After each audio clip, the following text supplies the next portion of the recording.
Siapa di sini yang ketagihan dengerin? Innalillahi aliyah, innalillahi left eye. Serius deh, aku sampai oh ini apaan sih gitu kalau buka komen pada kayak PDD Pudidi gitu. Banyak banget konten yang ngebahas tentang Didi doang tapi Kempot kagak ini. Siapa sih dia sebenarnya? Kenapa dia ada di mana-mana padahal saya tidak mencari? Kenapa semua orang pada ngomongin dia? Karena ya kalau malu bertanya sesat di jalan dong. Akhirnya saya riset, saya mencari tahu nih, ternyata dia rapper. Kirain di dunia ini rapper kan cuma dua nih, Eminem sama Kemal Palevi. Cita-cita jadi haji. Canda Kemal. Balik lagi nih ke P. Didi. Dia tuh satu musisi, tapi bukan cuma musisi. Dia juga setan, canda. Abang-abangan lah ya di industri musik Amerika Serikat. Istilah populernya tuh music mogul. Nah, saking kuatnya pengaruh dan network dari Pak Didi ini, selama bertahun-tahun dia diduga sudah berbuat banyak sekali hal yang merugikan. Merugikannya gimana tuh? Kayak nge-abuse banyak orang, tapi bisa aman-aman aja nih tanpa konsekuensi. Nama-nama yang disebut sebagai korbannya juga nggak kaleng-kaleng. Banyak banget nama besar di industri. Bayangin orang yang namanya gede aja bisa jadi korban gitu loh kalau dibiarkan. Emang apa sih kira-kira persisnya yang dilakukan? Diduga ya segala macam kejahatan itu ada. Mulai dari kekerasan seksual, penyalahgunaan obat-obatan. Jadi kalau di luar ada PDD, di Indonesia ada Gatot Brajamusti, canda. Tapi PDD ini ketambahan hal-hal yang lebih nggak masuk akal nih, kayak misal pembunuhan, perdagangan manusia, dan lain sebagainya itu diborong semua. Bayangin kerjaan, sel-sel di penjara, semuanya diborong sama dia. Kan apa ya ini orang ya? Sebel kan jadinya. Sebenarnya sampai situ aku udah nggak kepo nih, kayak wah ini orang brengsek kelar urusan. Tapi aku akhirnya mikir kan, ini tuh harus diomongin. Selain karena potensi trafficnya gede ya anjas, aku juga perlu dong ngingetin kalau kita itu perlu mengawasi orang-orang dengan kekuasaan yang besar. Soalnya kekuasaan itu bisa banget loh diselewengkan dan orang-orangnya ini dapat impunitas, alias mereka jadi kebal hukum. Sementara korban-korbannya harus menderita seumur hidup. Kayak gini nih, pelaku yang punya kuasa, dia masuk penjara nih. Kalau masuk ya, setelah menjalani masa hukuman, mereka masih bisa leha-leha gitu loh. Sementara buat para korbannya, traumanya ini mereka rasakan seumur hidup. Mereka harus mampu nih, mereka harus terima nih ngelihat pelakunya setelah keluar dari penjara. Itu kalau mereka masuk penjara ya, masuk lagi ke dunia entertainment, masuk lagi ke lingkup pekerjaan mereka sebelumnya, ada di media, ada di mana-mana. Korbannya tetap harus terima tuh, harus bisa lihat orang-orang yang membuat mereka trauma. Ngeri banget kan? Awas lo ya, weh Didi, raimu lo kayak terenggiling. Ngerti kon, ngerti terenggiling ke kon, makmu mak terenggiling, ayo. Oh iya, lupa kenalan meskipun kalian semua udah tahu aku siapa. Aku Angie, welcome to Chasing Reality. Pertama-tama kita harus memperkenalkan kali ya terenggiling satu ini. Terenggiling ini lahir dengan nama Sean Diddy Combs, bisa dipanggil terenggiling, di New York pada tahun 1969 dari pasangan seorang asisten guru dan mantan anggota Angkatan Udara. Waktu Diddy ini berumur 3 tahun, bapaknya meninggal, jadi korban penembakan salah sasaran. Mungkin sampai di bagian sini kalian udah banyak yang psychoanalyze Diddy. Wah, masa kecilnya keras, pantas dia seperti ini. Tidak pantas, stop di sana, oke? Pada saat Didi ini masuk masa remaja, dia punya ketertarikan besar pada musik. Dia mulai dikenal karena jadi model video musik untuk band pop rock Inggris Fine Young Cannibals dan diva musik soul Amerika Serikat Diana Ross. Nah, momen ini bisa dibilang jadi gerbang Didi ke dunia musik. Pada tahun 1990 nih, waktu kuliah, Didi mulai suka bikin party gede-gedean. Saking gedenya partinya nih, tamunya ini bisa sampai 1.000 orang, termasuk artis-artis terkenal. Ya nggak tahu deh ya, dia bikin party segede itu modalnya dari mana, danusan kali ya. Yang jelas, waktu itu ada satu orang nih yang kepo sama Didi karena pesta-pesta ini. Namanya Andre Harrell, seorang ex-rapper yang jadi bos label musik. Nah, Harrell ini nawarin Didi buat kerja di perusahaannya, yakni Uptown Records. Didi mau nih, bahkan waktu itu dia sampai berhenti kuliah loh. Singkat cerita, akhirnya setelah dia masuk ke Uptown Records ini, Didi berkembang pesat banget di industri musik. Dari yang awalnya anak magang, dia jadi produser. Karya beberapa artis yang dia pegang itu jadi meledak. Salah satunya itu album Mary J. Blige.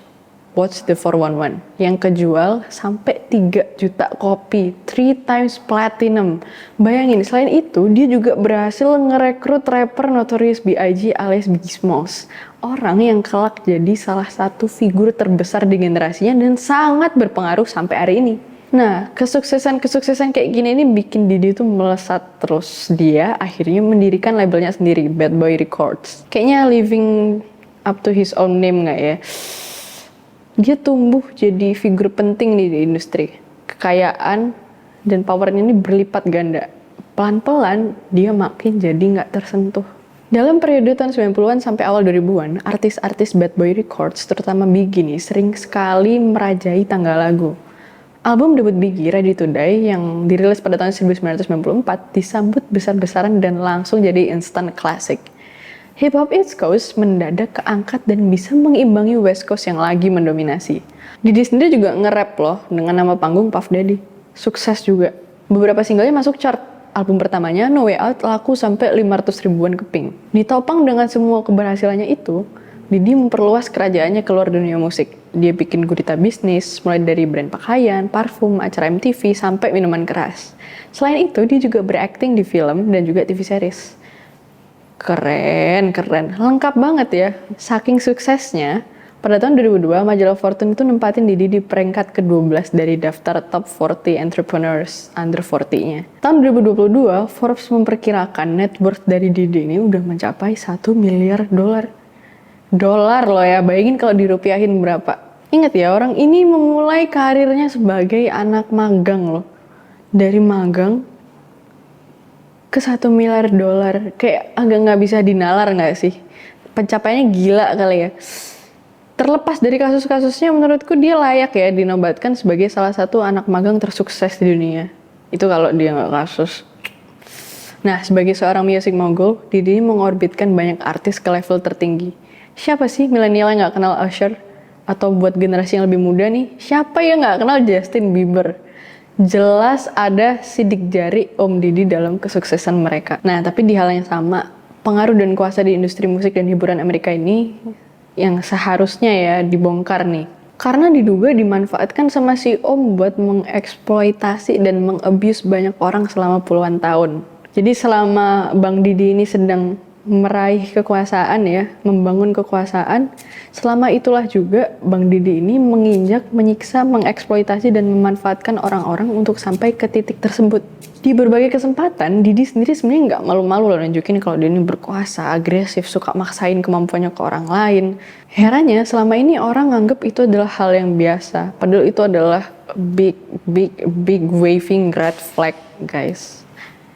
Eddie Carson, profesor hip hop di University of Virginia, pernah ngomong kalau sikap sejumlah rapper yang cenderung semau-maunya itu biasanya itu dianggap cuma bagian dari persona mereka, alias dianggap biasa lah ya, gimmick lah ya. Publik jadinya nggak anggap itu serius. Tapi sayangnya dalam situasi Diddy, semua variabel itu bergabung ngebentuk satu selubung yang bikin dia bebas berbuat kriminal selama berpuluh-puluh tahun. Sampai akhirnya September kemarin Diddy ditangkap penegak hukum di Manhattan, NYC dengan tuduhan menjalankan konspirasi perdagangan manusia. Nggak cuma itu, kerja paksa, penyuapan, dan juga banyak lagi. Gimana tuh ceritanya sebenarnya?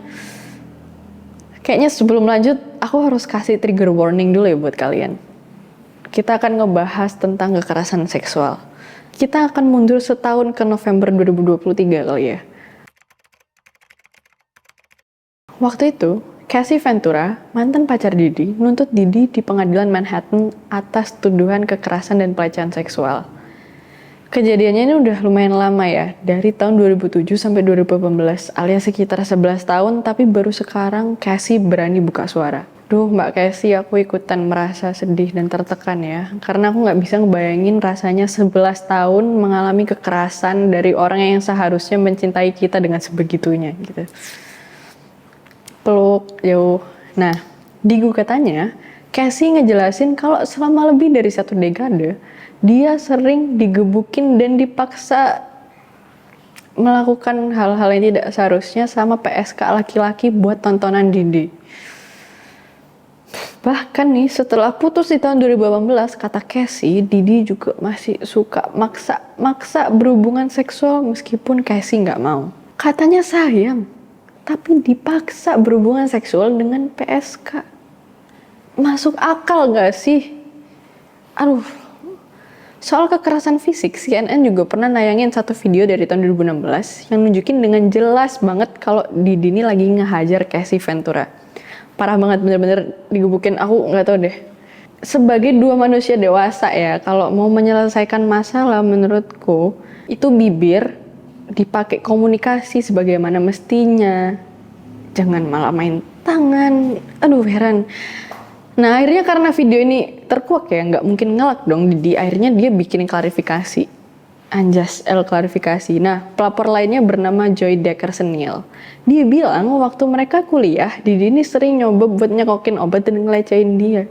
Parahnya lagi, katanya Didi ini ngerekam hubungan non-konsensual itu dan nyebarin videonya di kalangan industri musik. Ngeri ya, sampai sini aja udah kayak ngebatin ini manusia apa setan gitu loh. Setan bingung juga kenapa namanya dibawa-bawa. Karena ada orang yang lebih setan dari setan. Nah, ada juga perempuan yang nggak mau nih disebut namanya. Dia ngaku sebagai korban perdagangan seks dan diperkosa oleh para petinggi Bad Boy Records di tahun 2003. Waktu dia masih berusia 17 tahun. Gila ya ini ya, laporan demi laporan terus berdatangan. Masih inget nggak sih soal tadi yang sempat aku bahas di atas tentang hobi pestanya Didi? Nah ternyata makin tua Om Didi makin gila-gila pestanya. Orang-orang lain makin tua makin tobat gitu. Dia enggak. Dia malah suka bikin pesta tahunan bernama Freak of Party atau White Party, yang mana tamu-tamunya ini seleb-seleb raksasa Hollywood, dan kayak namanya jelas ini bukan pesta biasa dong. Bukan kayak lu sama teman-teman lu nih minum kawa-kawa terus tidur di pot kembang nih waktu mabokan. Enggak, lebih parah lagi nih. Freak of Party-nya Didi ini full seks aneh dan obat-obatan. Komedian Jeff Wittek yang pernah diundang bilang kalau di sana seks itu ditampilin terang-terangan dan itu bisa berhari-hari.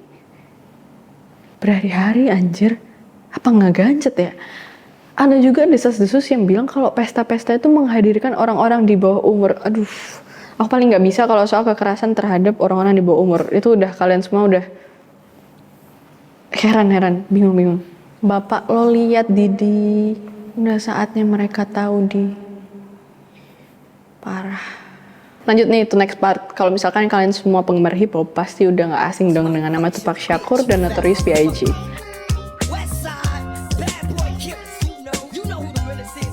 Bahkan yang gak ngikutin kultur ini mungkin pernah ya dengar sesekali. Tapi yang bikin dua MC ini dikenang sampai sekarang bukan cuman tentang karya atau beef mereka yang panas banget nih, tapi juga cara mereka mati yang gak wajar. Dua-duanya mati ditembak dan selama puluhan tahun para pembunuhnya cuma jadi misteri sekaligus gosip. Kayaknya ini deh kesamaan US sama Indonesia ya. Kalau pelaku kejahatan udah punya uang, udah punya kekuasaan, kasusnya jadi nguap begitu aja, nggak diusut. Diusut pun bisa jadi ada tersangka-tersangka buatan nih, yang tujuannya untuk menutupin kasus ini. Sampai 29 September 2023, seseorang bernama Duane Davis alias Kif D ditangkap dengan tuduhan memerintahkan tembak lari atau drive-by shooting terhadap Tupac pada tahun 1996. Belakangan, keterlibatan Didi dalam kematian Tupac dan Biggie kembali jadi buah bibir. Gimana nih ceritanya? Sini, kita cerita kali ya.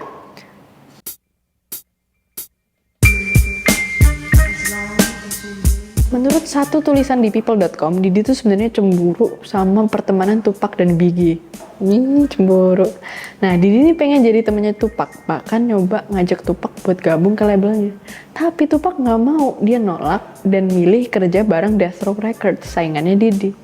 Makin lama, didorong oleh persaingan bisnis dan tribalisme antara East Coast dan West Coast, hubungan mereka jadi makin tegang dong. November 1994, Tupac dirampok dan akhirnya ditembak di lobi studio rekaman Quad Studios di area Times Square. Kebetulan nggak sih waktu itu Biggie dan Didi ini lagi rekaman di satu gedung yang sama. Abis dirampok, Tupac kehilangan satu testis. Ini yang dirampok apa coba? Tapi nyawanya selamat. Setelahnya Tupac curiga dong kalau Biggie dan teman-temannya di Bad Boys Records ini terlibat dalam rencana pembunuhan itu. Atau seenggaknya dia udah tahu nih, dia bakal disikat nih di sana. Apalagi sebenarnya dia datang ke Quad Studios juga karena ada tawaran ngisi featuring di lagunya Little Sean yang masih satu circle sama Didi. Tupac juga dikabarkan akan dibayar ya sama Uptown Records bekas tempat kerjaan Didi untuk kerjaan itu. Di sisi lain, mungkin Tupac juga dipanas-panasin dong sama circle ini di Death Row. Kan udah bukan rahasia kalau Suge Knight, bos Death Row itu satu gangster yang terafiliasi sama geng gede. Beberapa bulan setelah penembakan itu, Biggie ngerilis lagu Who Shot Ya. Ya meskipun namanya nggak disebut dalam lagu, Tupac yakin betul kalau lagu itu ditujukan buat dia. Ngamuk dong dia. Dari sinilah tercipta lagu diss legendary ini dari Tupac untuk Biggie dan kawan-kawan yang berjudul Hit 'Em Up. 3 bulan setelah lagu ini dirilis, Tupac ditembak lagi dalam aksi drive-by shooting. Kali ini dia nggak selamat. Rest in peace, legend. Balik lagi nih ke Kif D yang akhirnya aku bilang di awal bab ini ditangkap sebagai salah satu pelaku pembunuhan Tupac. Tahun 2008, jauh sebelum ditangkap nih, dia pernah bilang ke polisi kalau P. Diddy ini nawarin dia $1 juta buat ngabisin Tupac. Tapi ya berhubung nggak ada bukti yang solid, alias katanya Diddy gampang aja dong bilang kalau misalkan lu tuh halu Kif D gitu. 2 kata lucu, gangster deh lu anjas. Nah kalau masalah Diddy sama Biggie ini sebenarnya agak ironis ya. Karena Biggie itu artis dari Bad Boy Records, labelnya Diddy, dan mereka ini konco kental. Tapi kata seorang fotografer hip hop, Monique Bunn, ada gosip kalau sebenarnya Biggie ini mau cabut dari labelnya Diddy. Padahal jelas Biggie itu salah satu sumber duit, sumber cuan terbesar buat Bad Boy Records. Nah, tahun 1997, Biggie ditembak dan juga tewas. Innalillahi Biggie. Nah, konon sih ini adalah aksi balas dendam dari Suge Knight dan kelompoknya. Nah, yang aneh dari Diddy, setelah Biggie meninggal, majalah Rolling Stone kan mau masang foto Biggie nih di cover. Tapi Diddy malah maksa buat naruh fotonya sendiri di situ. Narcissistic behavior nggak sih? Kenapa nggak foto lu print aja, lu jadiin spray? Jelas. Masa lu mau saingan sama orang meninggal? Bahkan Eminem, rapper terkenal itu diduga berkali-kali nyindir Diddy soal kematian Tupac dan Biggie di lirik lagunya. Ya apa boleh buat ya. Ketegangan antara Diddy, Tupac, dan Biggie ini bikin banyak orang curiga kalau sebenarnya Diddy ini ada hubungannya sama kematian mereka. Walau sampai sekarang belum ada bukti yang kuat. Dan nggak cuma itu loh. Ada juga rumor kalau sebenarnya Diddy itu terlibat dalam kematian seleb-seleb lainnya kayak Michael Jackson, Alia. Entah benar atau enggak, yang jelas sekarang Diddy lagi di bawah pengawasan karena pihak berwajib ini takut dia bunuh diri. Proses hukum juga terus berjalan. Pada akhirnya, kasus P. Diddy ini nunjukin gimana kekuasaan ini bisa sangat berbahaya di tangan orang-orang yang salah. Kita harus peka dong dengan kasus-kasus kayak gini karena ya mungkin aja di sekitar kita di Indonesia ada Diddy lain yang berbuat kejahatan-kejahatan besar, tapi bebas dari jerat hukum karena punya kuasa dan pengaruh.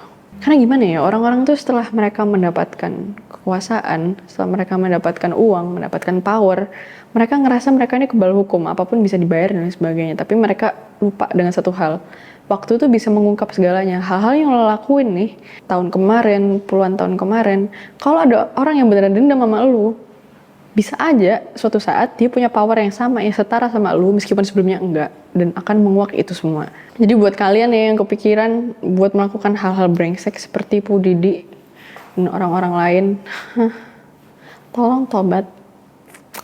Tolong ingat kalau apapun yang lo lakuin itu bisa aja dampaknya itu nggak cuman ke orang terdekat lu, ke keluarga lu, tapi juga bisa ke lu sendiri gitu. Mungkin sampai situ aja kali ya penjelasan singkat soal P. Diddy. Kalau misalkan kalian punya saran nih di next video aku harus bahas apaan ya, jangan lupa komen aja langsung di comment section di bawah ini, advice, kritik dan lain sebagainya. Jangan lupa like dan subscribe juga YouTube Malaka Project. See you on the next episode. Dadah.